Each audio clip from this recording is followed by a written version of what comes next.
दोस्तों, ड्रामा बहकावे की उने वाली किस्त बहुत ही अजीब मोड़ पर पहुंच चुका है। सतारा ने कभी अपने ख्वाब व ख्याल में भी ये नहीं सोचा था कि भाई जी से दोस्ती करना उसे इतना महंगा पड़ जाएगा। उसने जो भरोसा भाई जी पर किया, वो गविया अपने लिए एक घाटे का सौदा कर बैठी। भाई जी को अंदाजा हो चुका था कि सतारा अब बिल्कुल ही बेसहारा हो चुकी है, क्योंकि वो जहांगीर के भरोसे पर ही घर से निकली थी और अब जहांगीर ने भी उसे धोखा दे दिया। लेकिन भाई जी ये नहीं जानते थे कि खुद हैं जहांगीर के साथ भी धोखा हो चुका है। ज़ेवरात वाकई चोरी हो चुके थे। अब भाई जी मौका की तलाश में हैं।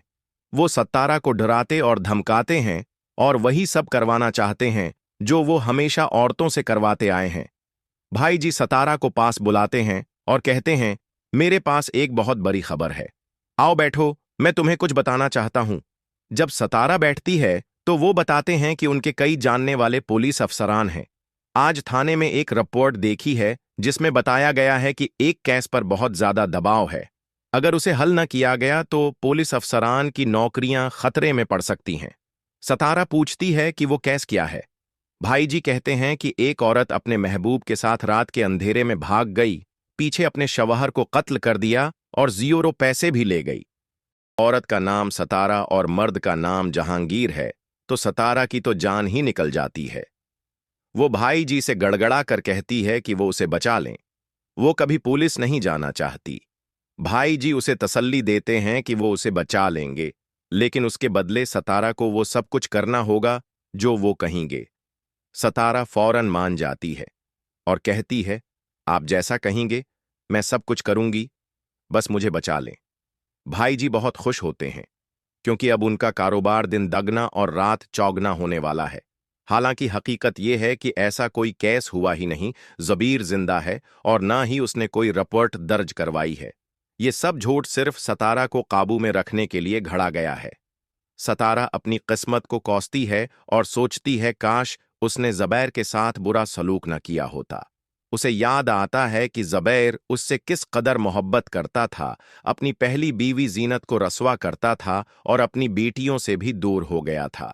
जहांगीर ने सतारा को ऐसे दिन दिखाए कि अब उसे ज़बैर की कदर आ गई है, लेकिन अब वो चाह कर भी उस जाल से नहीं निकल सकती। इधर दूसरी तरफ नीलम के घर में दिलचस्प मोड़ आने वाला है। जैसे ही पनकी के चचा तनवीर नीलम को देखते हैं, वो देखते ही रह जाते हैं।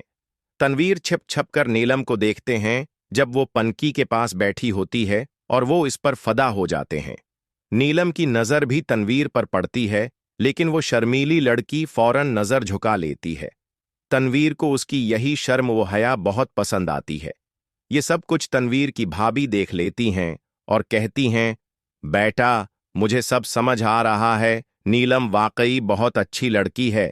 तनवीर कहता है, भाभी, ऐसा कभी नहीं हुआ कि मुझे कोई लड़की इतनी अच्छी लगी हो। आप उसके घर में मेरे रिश्ते हैं की बात करें, वैसे भी आपने मेरी शादी तो करवानी ही थी। भाभी हिंसती हैं और कहती हैं, बेटा फिक्र न करो, मैं और मुल्क साहब तो पहले ही नीलम को तुम्हारे लिए पसंद कर चुके हैं। दूसरी तरफ सिदरा और इस्लम का चुक्र अब हर किसी को पता है, यहां तक कि ज़बीर को भी शक नहीं बल्कि यकीन हो चुका है। सिदरा बार बार ज़बीर से बदतमीजी करती है और इस्लम की हमायत करती है, जिस पर ज़बीर का गुस्सा बढ़ता है। ज़बीर सिदरा से कहता है कि वो हर बात में इस्लम का साथ क्यों दे रही है, जिस पर सिदरा तंजिया अंदाज है। मैं जवाब देती है कि उसे ज़बीर को कुछ बताने की ज़रूरत नहीं और वो ज़बीर की मुलाजमा नहीं है। वो इस्लम का शुक्र अदा करती है जो ज़बीर की माजूरी के बावजूद उनकी मदद है कर रहा है। सदरा ये ताने देकर चली जाती है और ज़बीर रोने लगता है। उसे अपनी माँ से शुक्वा होता है कि उसने हमेशा सदरा को नरमी से रखा, लेकिन अपनी बीवी जियादत है और बेटियों के लिए कभी नरमी न रखी। ज़ुबीर को अपनी गलतियों का एहसास होता है। माँ कहती है कि अगर सदरा इस्लम से खुश है तो उसे खुश रहने दो, और अगर वो कहेगी तो मैं खुद उसकी शादी इस्लम से कर दूंगी।